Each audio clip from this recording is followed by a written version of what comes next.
उसके बाद हम एम्स में भी नहीं लिया गया कोरोना पेशेंट होने के कारण। IGMS में ले गए, वहाँ पे भी नहीं हुआ। उसके बाद हम फिर तब तक सुबह हो गया था। फिर पटना वही PMCH ले आए। PMCH के लाते क्रम में ही उनका डेथ हो गया। जो भी बचाने गया वहाँ सबको आपके सामने ही है। हमारा भी सर फाड़ दिया, ये पाखुर का हड्डी तोड़ दिया। मास्टर साहब हमारा छोटा लड़का उसका गट्टा तोड़ दिया।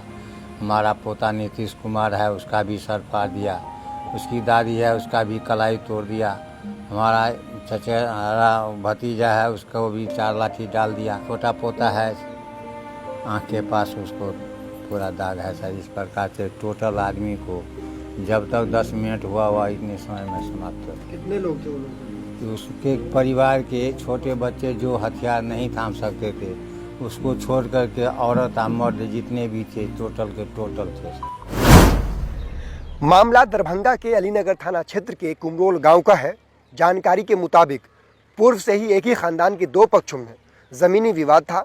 विवादित ज़मीन पर मामला चल ही रहा था, लेकिन दूसरे पक्ष के द्वारा जबरन विवादित ज़मीन पर ट्रैक्टर चला दिया गया। और जब इसका विरोध किया गया तो पहले तो कुछ कहासुनी हुई, लेकिन बाद में दूसरे पक्ष ने धारदार हथियारों के साथ एक पक्ष के मनोज यादव, जो कि किसान सलाहकार भी थे, उन पर हमला कर दिया गया।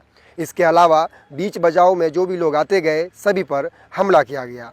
इस हमले में किसान सलाहकार मनोज यादव गंभीर रूप से जख्मी हो गए, जबकि इनके पिता एक्स आर्मी पवन यादव, भाई सरकारी शिक्षक अजय यादव व बेटा, पत्नी व अन्य कई लोगों का हाथ पैर टूट गया तो किसी का सर भी फूट गया।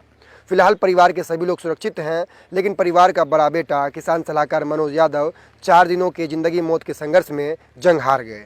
इस तरह के खूनी संघर्ष का प्रभाव यकीनन क्षेत्र पर भी पड़ा है और लोगों में चर्चा का विषय बना हुआ है।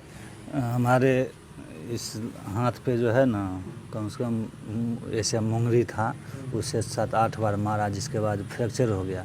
तभी तक हम देखे कि हमारे भाई साहब को यानी देखे गिरा हुआ है, वहाँ हम ऐसे घूमे कि हम इस पर लगातार प्रहार किया। हम इस पर सब आदमी को बोले कि कम से कम आदमी पहले बचाओ, उसके बाद तो जो बात होगा सो होगा ही। उसके बाद हम लोग अलीनगर सबको लेकर चले गए। वहाँ गए तो वहाँ से ट्रांसफ़र कर दिया गया DM से दरभंगा।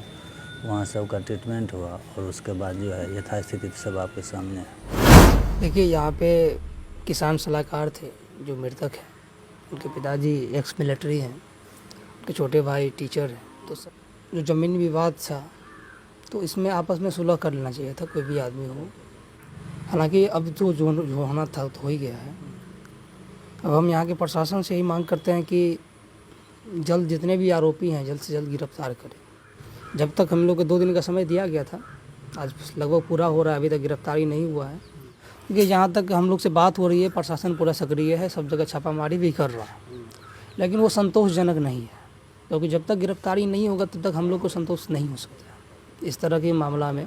जबकि एक सरकारी कर्मी है, उनके पूरे परिवार सरकार से वेतन पा रहे हैं, उसके बावजूद इतना लेट लपेट करना, एक एक्स मिलिट्री जो इस देश का शान होता है, उसके पुत्र का ये हाल, कहीं ना कहीं सरकार को भी देखना पड़ेगा और यहाँ के प्रशासन को जरूर देखना पड़ेगा।